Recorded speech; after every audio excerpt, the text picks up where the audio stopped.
Kalau Tuhan bilang jangan takut terus kita takut, dosa enggak? Dosa. Karena itu jangan takut, jangan bimbang. Itu prinsip yang Tuhan sudah bilang sama kita. Sebagai hambanya, kita tidak boleh hidup di dalam ketakutan dan kebimbangan.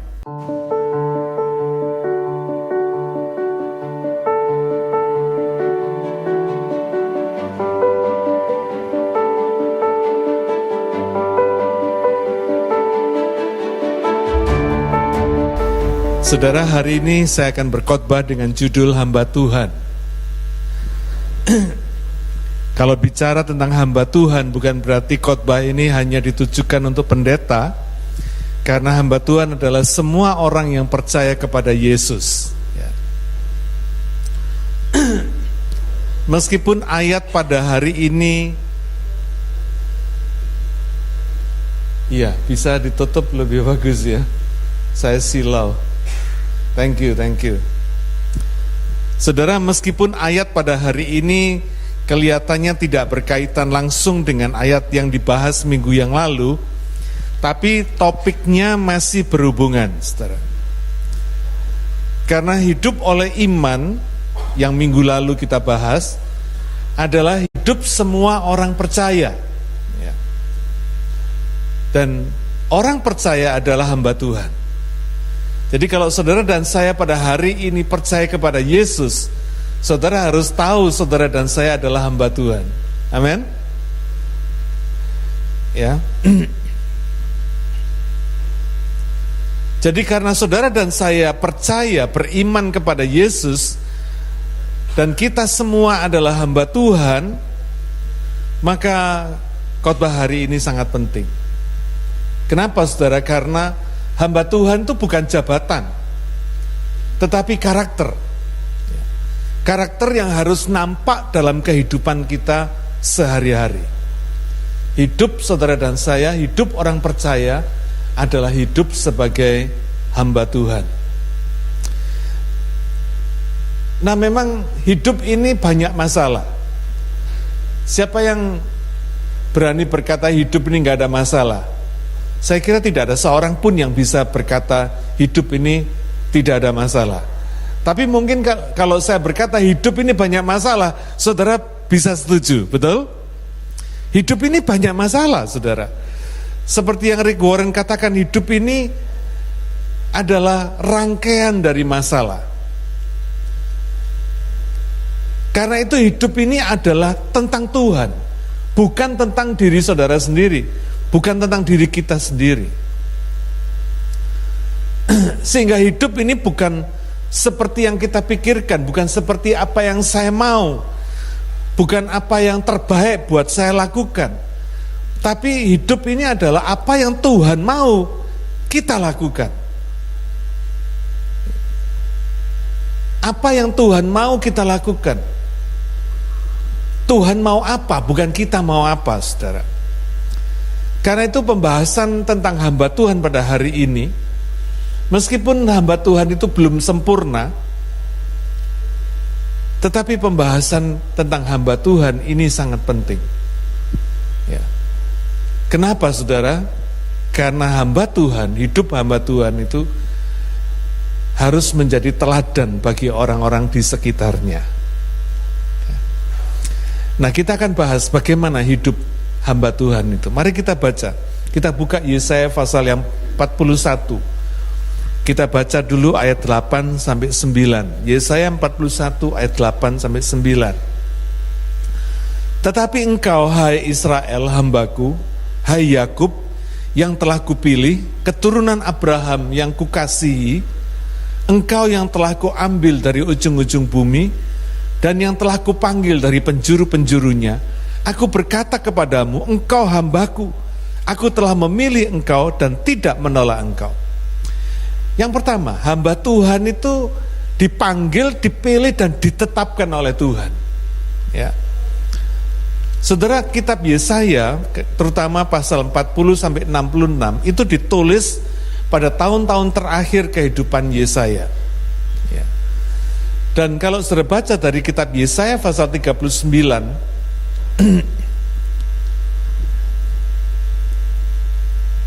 ayat yang ke-50 sampai 58 kita tahu bahwa kitab Yesaya adalah penghiburan, ya, nubuat penghiburan yang dikatakan oleh Yesaya kepada Raja Hizkia.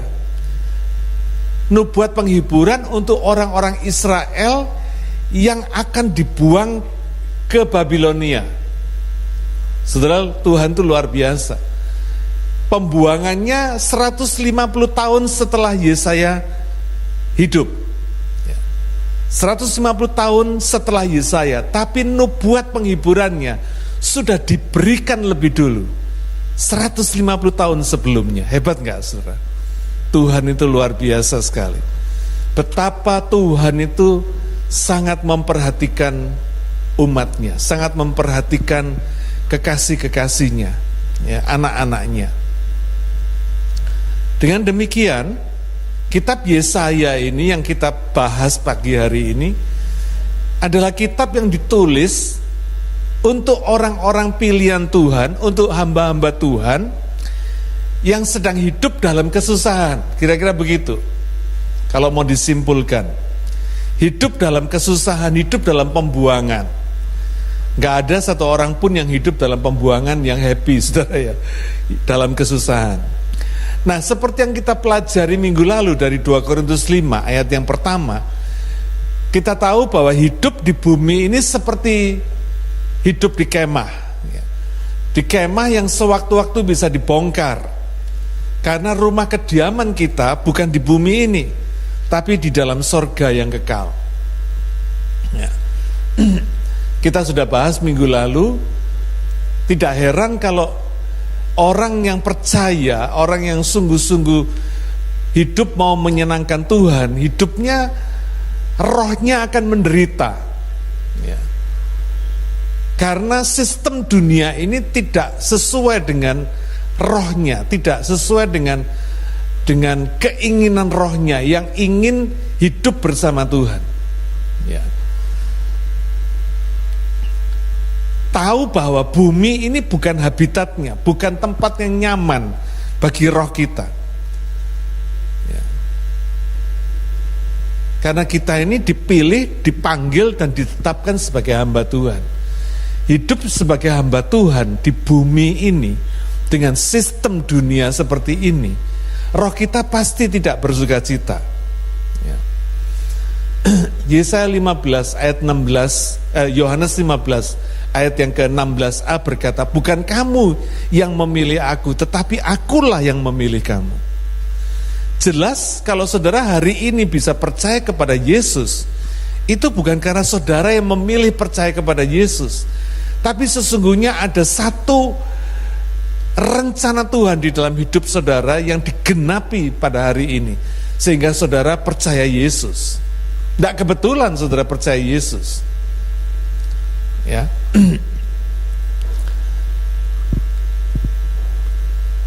Jadi hamba Tuhan adalah orang-orang yang percaya kepada Yesus, orang-orang yang dipilih, dipanggil dan ditetapkan Tuhan untuk menjadi hambanya. Saudara perhatikan ayat yang ke-8 dan 9 yang baru kita baca tadi. Dikatakan di situ, engkau kupilih, engkau keturunan Abraham yang kukasihi. Engkau telah kuambil dari ujung-ujung bumi. Engkau telah kupanggil dari penjuru-penjurunya. Saudara bisa melihat ini semua adalah kata-kata kerja yang aktif dan penuh otoritas. Ada kata ku, semua inisiatifnya Tuhan, ya. Tuhan yang bergerak, Tuhan yang mengandung, Tuhan yang memegang peranan penting. Kata-kata ini ditujukan, kata-kata yang penuh otoritas ini ditujukan kepada Israel. Kita tahu Israel ini namanya sebelumnya Yakub, ya. Kita tahu semua Yakub ini reputasinya kurang baik, reputasinya jelek, ya. Dia menyamar sebagai Esau kakaknya, kakak kembarnya. Nama Yakub itu diperoleh karena dia waktu lahir dia memegang tumitnya Esau, ya.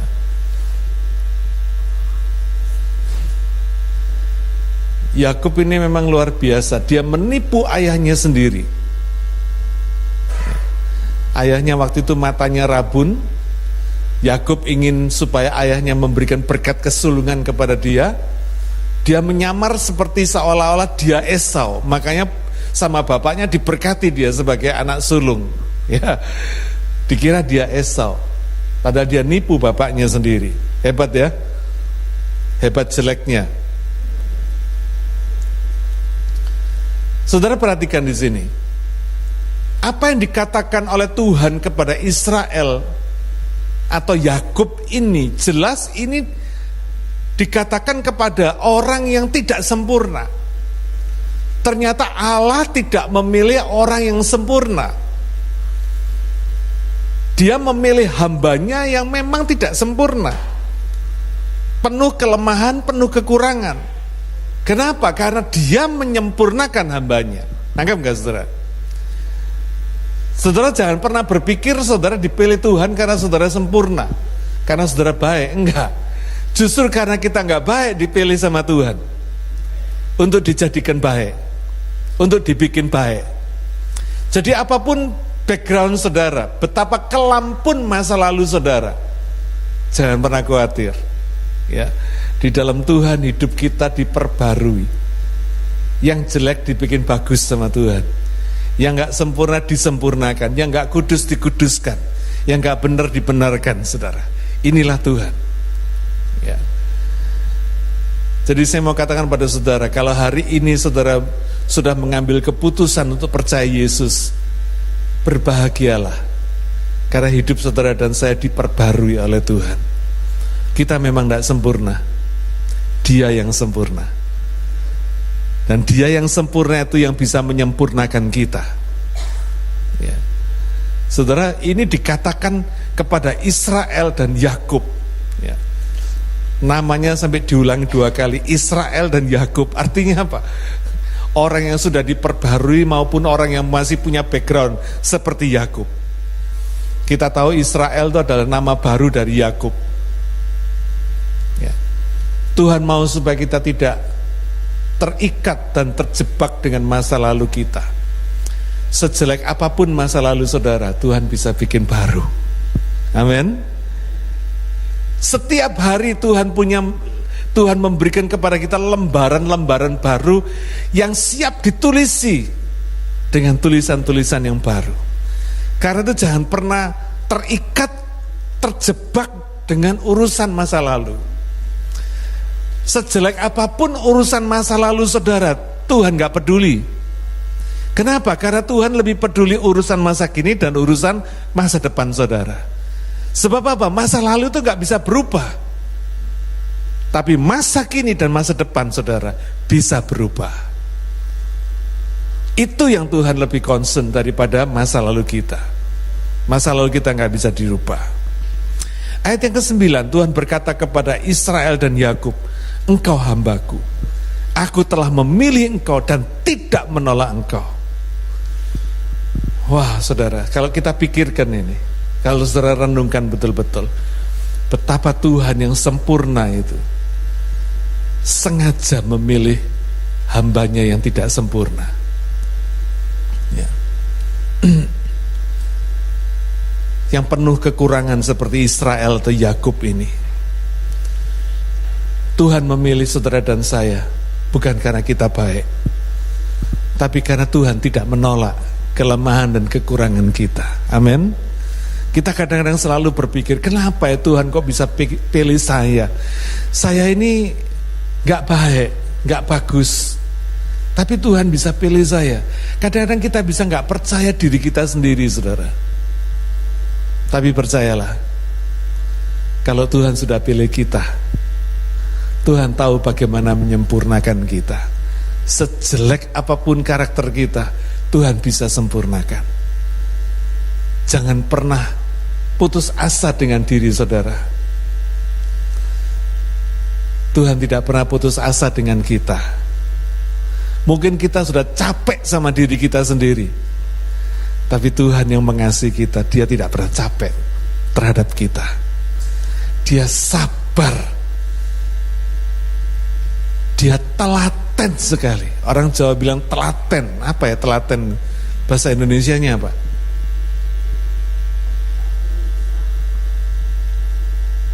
tekun gitu loh saudara. Tekun gitu.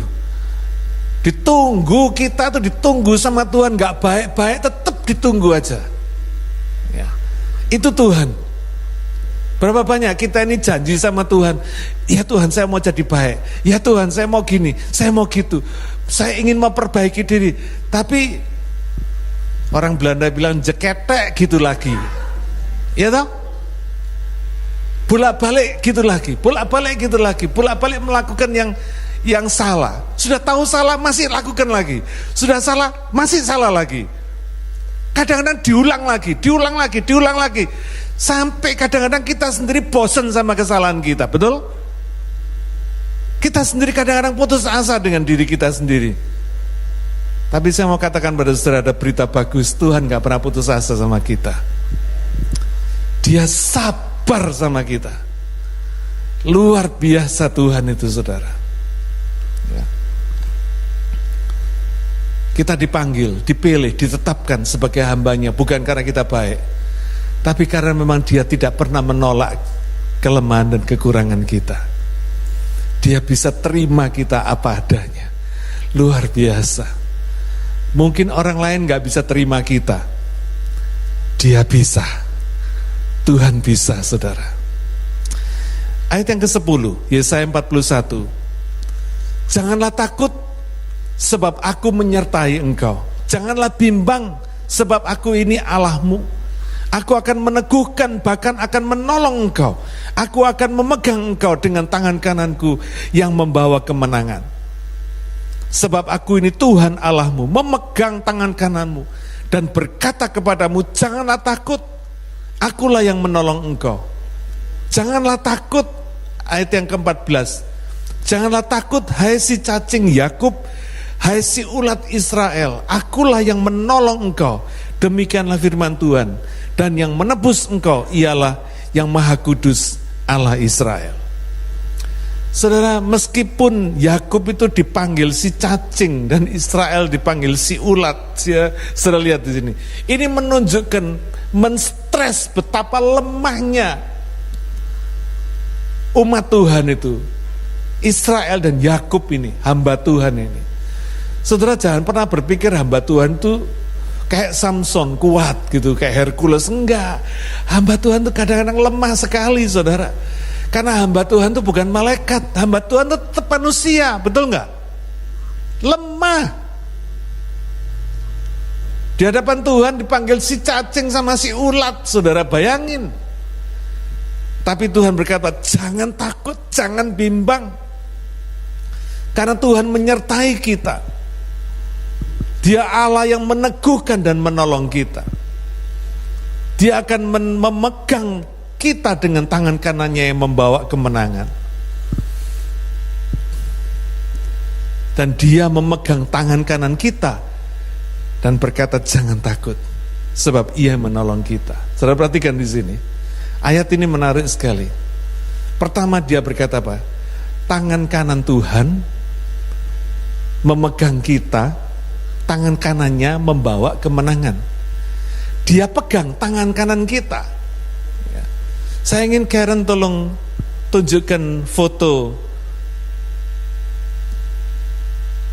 artinya ini, saudara, supaya kita ngerti apa yang dimaksud dengan Yesaya di sini.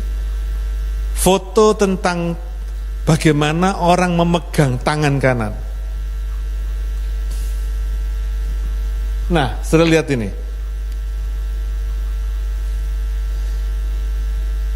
Kita pada hari ini kita kenal shake hand ya, berjabatan tangan. Tapi di zaman itu ini yang dilakukan. Ini yang dilakukan. Pegangnya bukan telapak tangan, megangnya di lengannya, saudara. Berpegangan ini. Ya, ini caranya memegang tangan kanan. Tangan kanan Tuhan memegang tangan kanan kita. Ya.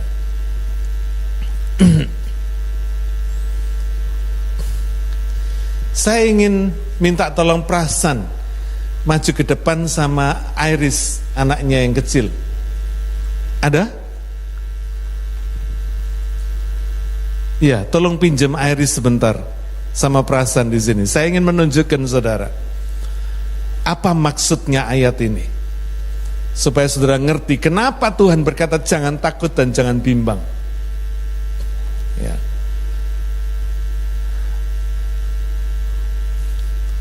Ya.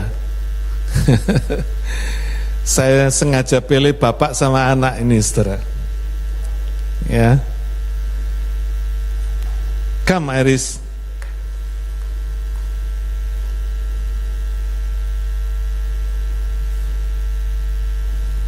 I want to borrow you as an actor. Ya. Iris, you see this picture, this photo? Yeah. Do it with your father. Your right hand hold your dad's right hand. Yeah. Yeah. Sudah lihat ya? Hold tight ya. Hold tight. Ya. Sudah lihat. Ini yang dimaksudkan dengan ayat ini. Tangan kanan, perasaan seperti Tuhan, dia seperti kita. Iris yang kecil seperti kita, anaknya. Tangan kanannya, tangan kanan kita pegang tangan kanan Tuhan, kira-kira gitu. Iris, now you try to Try to release. You can? No. You cannot ya? Oke, thank you Iris. Sudah lihat, dia berusaha lepaskan tangannya dari bapaknya, tapi dia nggak bisa. Kenapa? Karena tangan bapaknya memegang tangannya dengan kuat. Nangkep nggak saudara ya? Thank you Prasan, thank you Iris. Tangan Bapak di sorga memegang tangan kita dengan kuat. Tangan kita seringkali lemah saudara. Kadang kita nggak bisa pegang tangan Tuhan dengan kuat, betul nggak?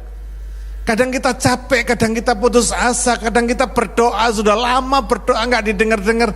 Kadang kita mau melepaskan aja, kita mau menyerah aja. Kita mau lepaskan tangan kita dari tangan Tuhan. Tapi ingat, tangan Tuhan tidak pernah melepaskan tangan kita. Amin. Tangan kita bisa melepaskan tangan Tuhan, tapi tangan Tuhan yang memegang tangan kita, dia tidak akan pernah lepaskan. Yohanes 10 ayat 28-29 berkata, dan aku memberikan hidup yang kekal kepada mereka, dan mereka pasti tidak akan binasa sampai selama-lamanya, dan seorang pun tidak akan merebut mereka dari tanganku. Bapakku yang memberikan mereka kepadaku lebih besar daripada siapapun, dan seorang pun tidak dapat merebut mereka dari tangan Bapa. Wah, dahsyat nggak saudara? Jadi kalau saudara tidak kuat memegang tangan Tuhan, no problem. Karena memang kita nggak kuat. Tapi tangan Tuhan, puji Tuhan, tangan Tuhan yang kuat memegang kita. Dia tidak akan pernah lepaskan saudara. Alkitab sudah berkata, tidak seorang pun yang akan merebut mereka dari tanganku.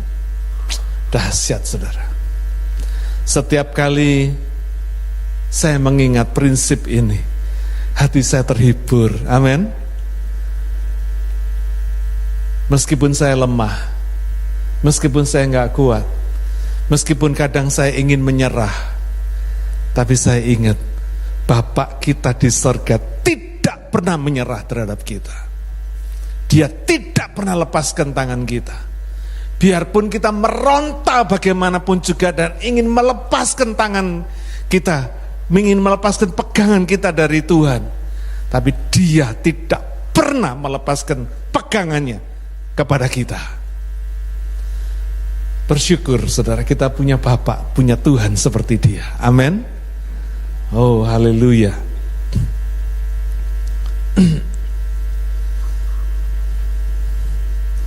Kalau tangan Tuhan memegang kita, siapa yang bisa rebut kita saudara? Persoalan, Tidak bakal bisa. Tekanan gak bakal bisa. Roma pasal 8 mengatakan, siapa yang bisa memisahkan kita dari kasih-Nya Tuhan? Tidak ada. Gak ada. Sekarang kita tahu alasannya kenapa Tuhan berkata jangan takut, jangan bimbang. Amin. Ya. Kalau Tuhan bilang jangan, itu ya jangan, saudara. Jangan diperlemah dengan istilah yang lain. Kalau Tuhan bilang jangan, ya jangan. Sama seperti Tuhan bilang jangan membunuh, ya jangan gitu ya. Kalau dilanggar ya dosa. Apa bedanya sekarang Tuhan berkata jangan membunuh sama jangan takut? Kalau jangan membunuh terus kita membunuh, dosa enggak? Dosa. Kalau Tuhan bilang jangan takut terus kita takut, dosa enggak? Dosa. Karena itu jangan takut, jangan bimbang. Itu prinsip yang Tuhan sudah bilang sama kita. Sebagai hambanya, kita tidak boleh hidup di dalam ketakutan dan kebimbangan. Alasannya jelas. Bukan karena kita yang kuat megang Tuhan, tapi karena Tuhan yang kuat pegang kita. Bukan karena kita tidak bisa melepaskan tangan Tuhan, tapi tidak akan ada yang bisa merebut kita dari tangan Tuhan.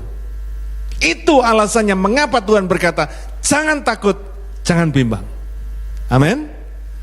Sekarang kita ngerti prinsip ini. Dan kalau sudah ngerti prinsip ini, kalau Tuhan sudah bilang jangan takut, ya jangan takut, beneran saudara. Jangan terus pakai alasan, ya Tuhan tapi saya kan masih manusia, masih darah dan daging, jadi kalau takut ya biasa kan gitu. Enggak, gak biasa. Kenapa? Bapak kita sudah berkata jangan takut, jangan bimbang, dan sudah ditunjukkan alasannya mengapa kita tidak boleh takut dan tidak boleh bimbang. Karena tangan Bapa di sorga yang pegang tangan kita, dan dikatakan tidak ada yang bisa merebut kita dari tangannya. Kalau kita sengaja takut dan sengaja bimbang dengan alasan apapun juga, dengan membenarkan tindakan kita, sikap kita, salah dewe. Betul? Tuhan sudah bilang jangan takut, jangan bimbang. Ya betul-betul jangan takut, jangan bimbang. Tidak boleh ada ketakutan atau kebimbangan terhadap apapun yang terjadi dalam hidup ini. Karena apapun yang terjadi dalam hidup saudara dan saya itu pasti diizinkan Tuhan. Kalau nggak diizinkan Tuhan nggak mungkin terjadi, betul? Pasti diizinkan Tuhan, dan kalau Tuhan izinkan, Dia pasti campur tangan. Karena Dia tidak pernah tinggalkan kita sendirian. Saudara tidak pernah hidup sendirian. Meskipun kelihatannya sendirian, tapi Dia selalu ada dalam kehidupan kita. Kita tidak pernah sendirian. Terutama ketika saudara menghadapi masalah. Siapa di sini yang kadang-kadang sering merasa sendirian? Tidak punya teman. Lihat suami memble, lihat anak gitu, kita merasa capek, kita merasa sendirian. Ingat, hamba Tuhan gak pernah sendirian. Amin. Dia hidup bersama kita, Dia tinggal bersama kita. Kita tidak pernah sendirian. Dan kalau Dia izinkan sesuatu terjadi dalam hidup saudara, Dia pasti campur tangan. Nggak usah diminta saudara, Dia pasti campur tangan. Dan kalau Dia campur tangan, Dia akan mengontrol persoalan kita, tidak akan melebihi kekuatan kita. 1 Korintus 10 ayat 13. Bahkan Dia memberikan jalan keluar, sehingga kita punya jalan keluar, kita bisa menanggungnya, menanggung setiap masalah kita. Haleluya, amin. Tuhan itu luar biasa saudara. Ya.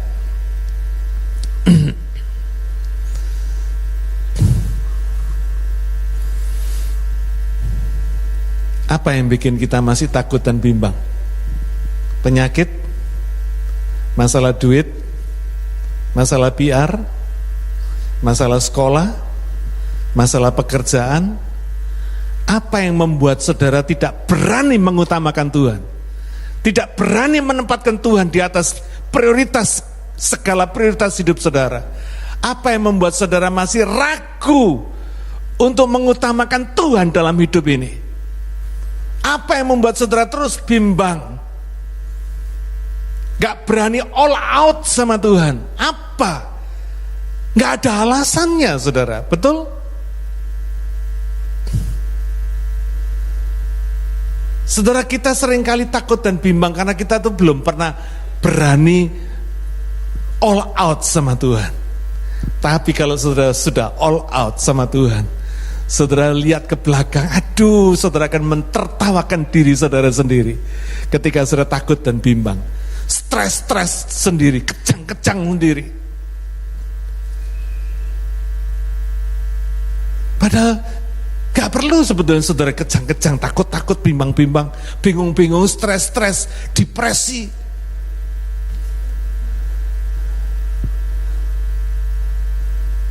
Gak ada alasan hidup seorang hamba Tuhan takut dan bimbang. Amin.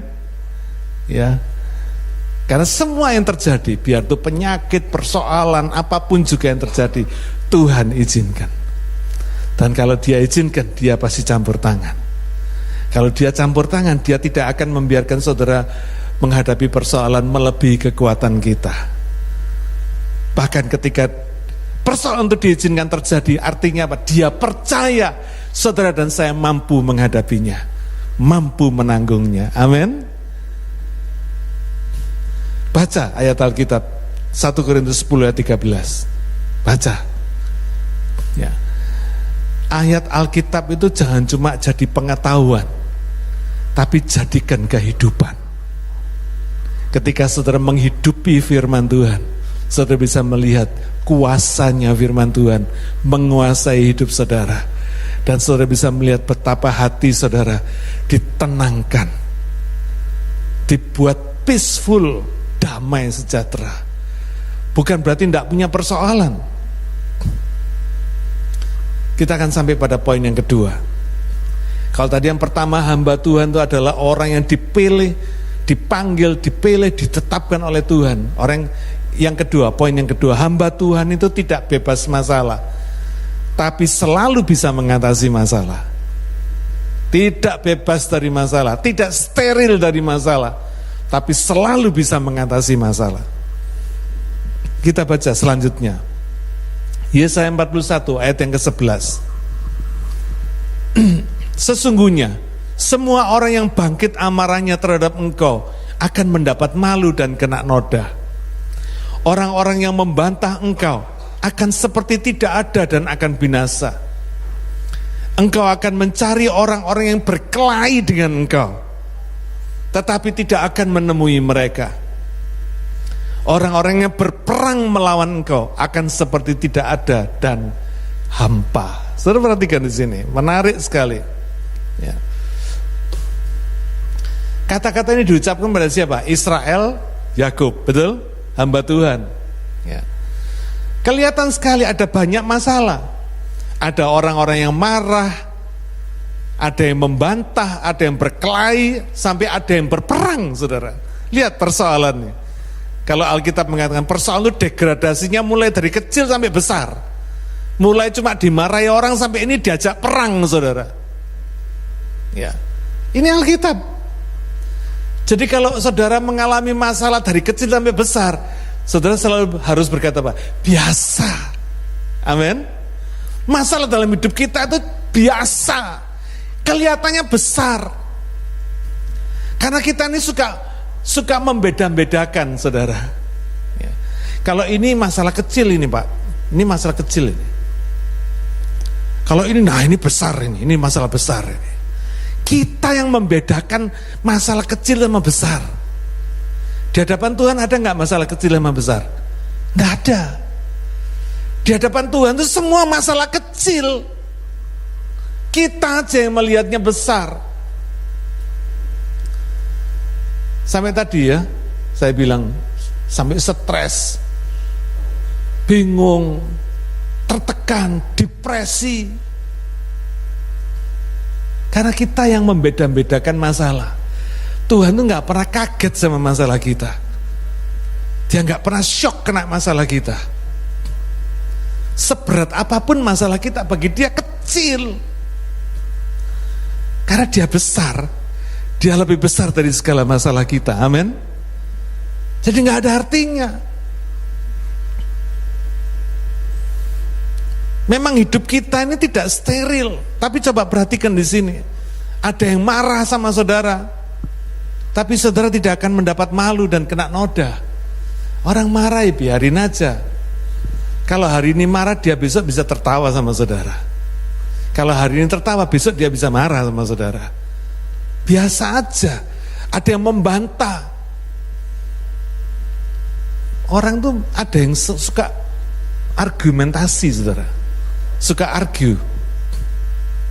Saya punya teman, orangnya kecil, tapi ngeyelan. Tahu yang ngeyelan ya? Suka berbantah. Kalau ngomong sama dia, saudara bisa naik darah. Karena nggak bakal bisa menang. Dia pinter sekali ngomongnya, saudara. Bantah tuh ada aja. Idenya buat membantah orang itu ada aja, saudara. Makanya sampai dikatain kepek, saudara ya. Kecil tapi bulat, kira-kira begitu, saudara. Ya. Jadi kalau saudara ketemu sama orang yang suka berbantah, udah biarin aja. Gak usah dimasukin hati. Ya. Gak usah bikin stres. Ada orang yang suka berkelahi. Kalau nggak berkelahi nggak enak. Nyari musuh terus, saudara. Kalau sudah dapat musuh, nah dia merasa happy. Ada yang suka perang, saudara. Ngajak berantem terus, ngajak perang. Ada yang begini. Nah, hamba Tuhan dikatakan ini ngalami ini semua, saudara. Mulai dimarahi sampai diajak perang ini ngalami semua ini. Ditunjukkan di sini persoalannya tuh seperti ini, saudara. Hidup seorang hamba Tuhan.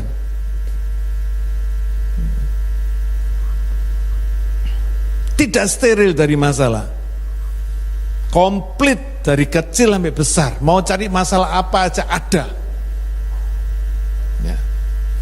Saudara kalau mau cari masalah, tanya hamba Tuhan. Pasti masalahnya seabrek. Alkitab berkata orang benar itu banyak persoalannya, banyak masalahnya. Tapi hebatnya setiap masalah Tuhan campur tangan. Tuhan membela hamba Tuhan. Tuhan membela anaknya. Sehingga apa? Selalu bisa mengatasi masalah. Saudara perhatikan di sini. Ada yang marah tapi hamba Tuhan tidak akan mendapat malu dan kena noda. Ada yang suka berbantah tapi mereka seperti tidak ada. Seperti akan binasa. Ada yang ngajak berkelahi tapi ketika dicari mereka tidak ditemukan. Ya. Ada yang ngajak berperang melawan hamba Tuhan tapi mereka seperti tidak ada dan hampa. Saudara perhatikan di sini. Hidup hamba Tuhan itu meskipun banyak masalah tapi selalu luput dari masalah. Amin. Selalu bisa mengatasi masalah. Hebat. Ayat yang ke-15, saudara perhatikan, Yesaya 41 ayat 15. Sesungguhnya aku membuat engkau menjadi papan pengirik yang tajam dan baru dengan gigi dua jajar. Engkau akan mengirik gunung-gunung dan menghancurkannya. Dan bukit-bukit pun akan kau buat seperti sekam. Engkau akan menampi mereka, lalu angin akan menerbangkan mereka dan badai akan menyerakkan mereka. Tetapi engkau ini akan bersorak-sorak di dalam Tuhan dan bermegah di dalam Yang Maha Kudus Allah Israel. Ya. Saya ingin menunjukkan saudara apa yang dimaksud dengan papan pengirik. Di dalam bahasa Inggris dikatakan threshing board atau threshing sleds. Tolong Karen tunjukkan foto papan pengirik. Nah, ini papan pengirik, saudara. Saudara lihat ini ya. Ini bahannya lebih keras ini. Ini kayu, ini batu-batu yang keras sekali. Yang kedua, supaya bisa kelihatan lebih jelas. Nah, ini saudara. Ini yang disebut papan pengirik atau tracing board. Yang ketiga,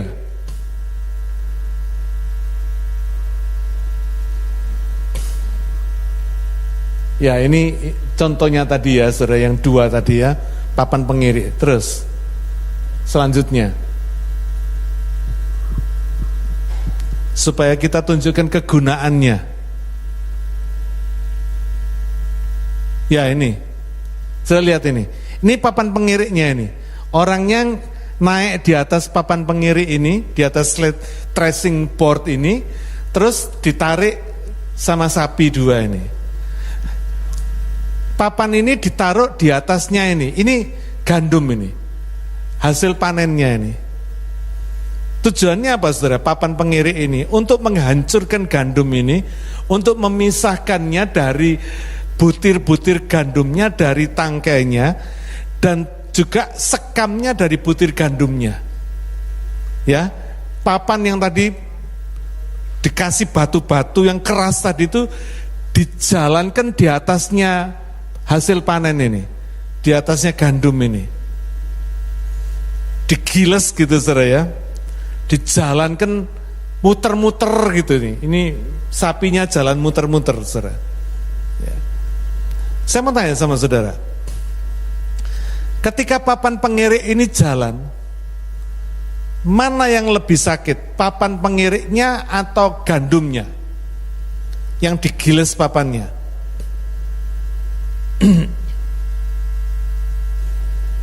Siapa yang berkata gandumnya lebih sakit? Siapa yang berkata papannya lebih sakit? Yang lainnya abstain, mau cari selamat.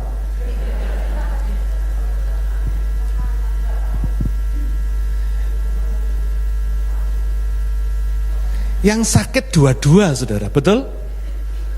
Oh, dijalankan gandumnya ini dipenyet sama ini, papan ini, dinaiki orang, dilewatkan jalan, ditarik sapi. Gandumnya maupun papannya bergesekan, sama-sama sakitnya, betul nggak?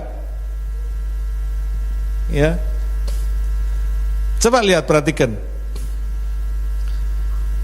Tuhan berkata orang Israel dan Yakub itu, hamba Tuhan itu seperti papan pengirik ini.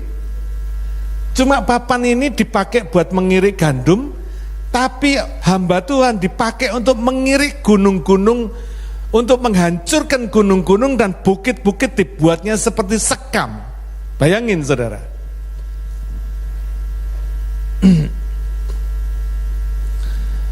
Dengan kata lain, papan pengirik seperti ini dipakai oleh Tuhan, berguna di dalam tangan Tuhan untuk memisahkan gandum sama sekam, kira-kira gitu.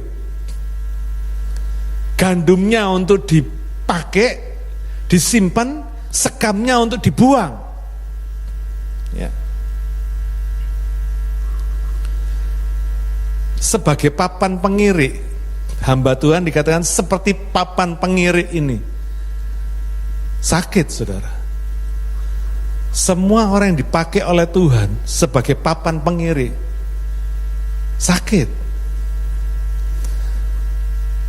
punya persoalan. Tapi ketika punya persoalan, justru Tuhan pakai untuk sesuatu yang berguna. Amin. Jadi saudara jangan heran ketika saudara punya persoalan, Tuhan pakai saudara untuk menolong orang lain yang juga punya persoalan.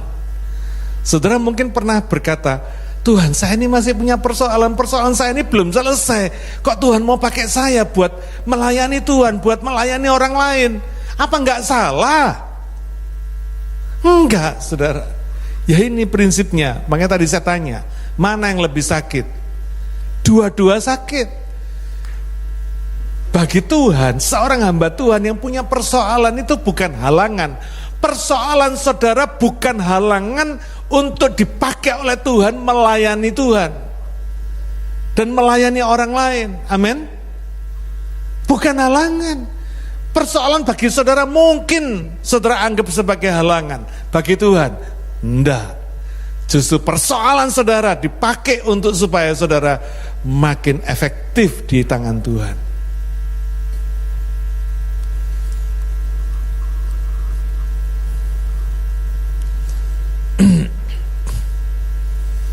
Hamba Tuhan punya masalah, tapi ketika Tuhan pakai dia untuk menyelesaikan masalah, untuk menolong orang lain, apa yang dia lakukan? Apa yang perlu dia lakukan? Mengubah attitude, mengubah sikap hidup mereka. Saudara perhatikan di sini. Tetapi engkau, ayat yang ke-16, tetapi engkau ini akan bersorak-sorak di dalam Tuhan dan bermegah di dalam yang Maha Kudus Allah Israel. Bayangin, pengirik yang tadi itu bersorak-sorak di dalam Tuhan dan bermegah di dalam Tuhan. Apa enggak salah? Enggak. Sebelum persoalan saudara dirubah Tuhan, Tuhan mau merubah saudara lebih dulu. Sikap kita yang lebih dulu. Seringkali kan kita maunya Tuhan ngerubah masalah kita, betul enggak? Tapi Tuhan lain, saudara. Ketika saudara dipakai oleh Tuhan untuk melayani Dia, sikap attitude saudara dan saya yang dirubah lebih dulu. Kita seringkali kan kita bisa happy kalau semuanya berjalan baik, kan gitu toh? Masalah selesai, gitu, bayaran naik, gitu ya. Semuanya serba smooth, jalan lancar, kita bisa happy. Enggak, saudara. Tuhan mau supaya kita memutuskan untuk happy dulu, baru masalah kita dirubah oleh Tuhan. Amin. Ya.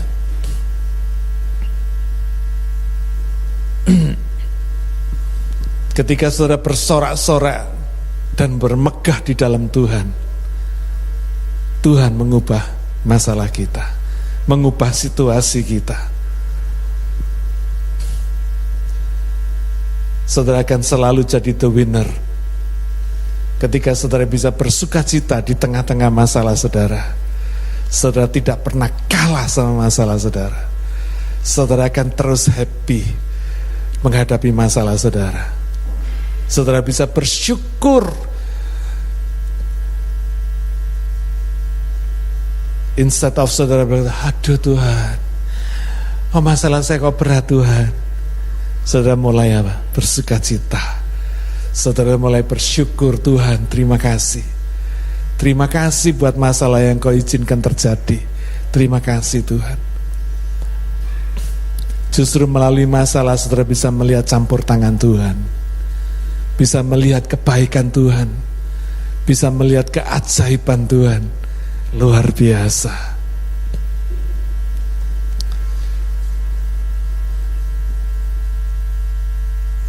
Saya mau saksi sedikit tentang makanan lagi. Jadi saudara jangan bosan dengarkan kesaksian saya ya. Saya beberapa hari pengen bakcang ya. Tapi saya tahu bakcang yang dibuat oleh orang-orang yang ada di pasaran itu tidak seperti yang saya inginkan, saudara. Saya ini lidah Jawa kira-kira gitu ya. Jadi sukanya makan makanan yang orang Indonesia bikin, cocok buat lidah saya. Tapi kalau yang non Indonesia bikin kurang cocok buat saya, gitu ya. Tapi saya selalu ngomong sama istri saya tanya, ini toko di sini jual bakcang enggak? Enggak ada katanya. Toko situ jual bakcang enggak? Enggak ada katanya. Terus satu hari ada orang yang minta supaya kami datang ke rumahnya hari Senin. Katanya ada makanan untuk dikasih. Tapi hari Senin itu kami sibuk sekali sampai malam, jadi lupa ngambil.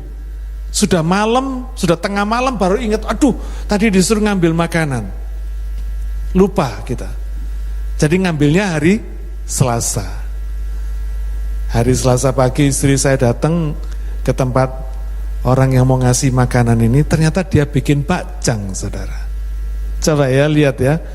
Kelihatannya terjadinya kebetulan. Kebetulan lupa. Tapi saya percaya, dalam hidup seorang hamba Tuhan tidak ada yang kebetulan. Amin. Dalam hidup saudara dan saya tidak ada yang kebetulan. Dia datang Selasa pagi, dia bikin bakjang, saudara. Saya dapat 2 biji, legonya luar biasa. Hati saya penuh sukacita. Ini bakjang yang sudah saya rindukan berminggu-minggu. Tuhan kasih. Luar biasa enggak? Luar biasa Tuhan itu. Ya. Apapun masalah saudara, percayalah. Percayakan hidup saudara kepada Yesus. Saudara pasti bisa mengatasi masalah saudara. Ayat 17 Yesaya 41, orang-orang sengsara dan orang-orang miskin sedang mencari air, tetapi tidak ada. Lidah mereka kering kehausan, tetapi aku Tuhan akan menjawab mereka. Sebagai Allah orang Israel, aku tidak akan meninggalkan mereka. Ayat 18, aku akan membuat sungai-sungai memancar di atas bukit-bukit yang gundul, dan membuat mata air membual di tengah dataran. Aku akan membuat padang gurun menjadi telaga dan memancarkan air dari tanah kering. Aku akan menanam pohon aras di padang gurun, pohon penaga, pohon murat, dan pohon minyak. Aku akan menumbuhkan pohon sanobar di padang belantara, dan pohon berangan serta pohon cemara di sampingnya. Saudara perhatikan di sini. Hamba Tuhan cuma butuh apa? Air minum, betul? Yang dicari apa? Air minum. Dikatakan di sini sampai lidahnya kering kehausan.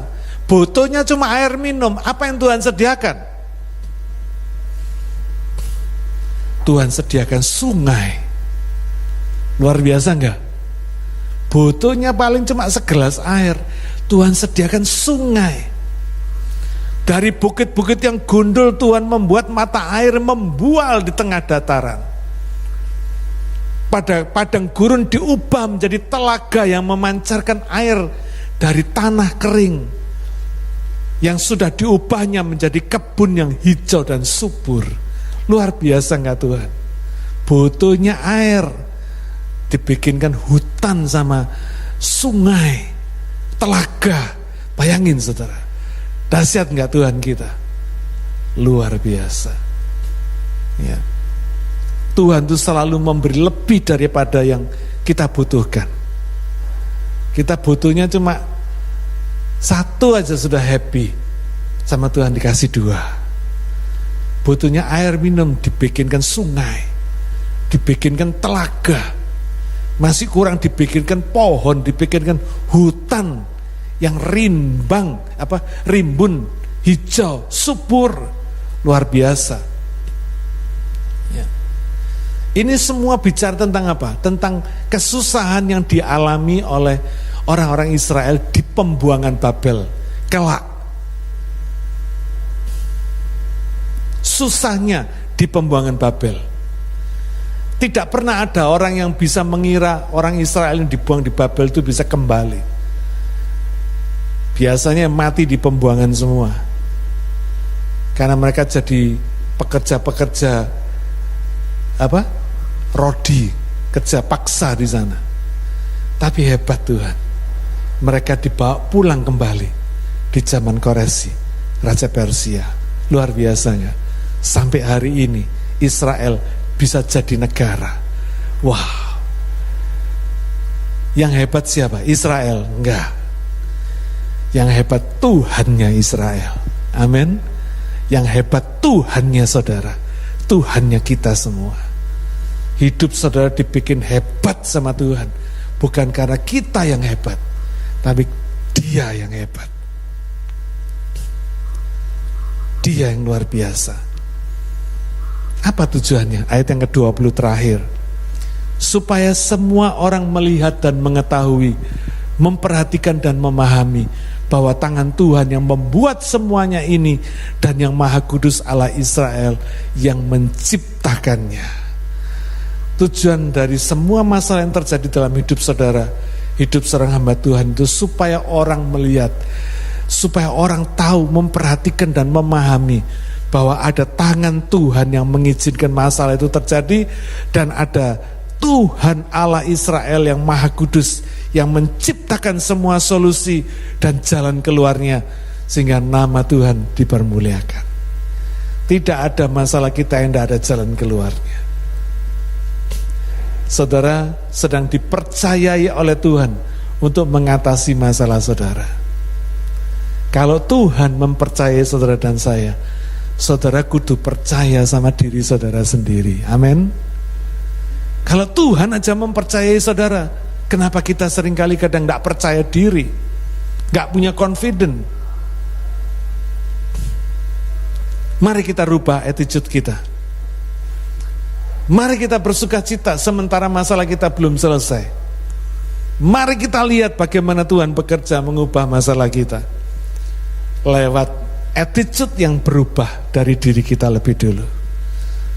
Karena hamba Tuhan itu memang tidak bebas dari masalah, tapi selalu bisa mengatasi masalah.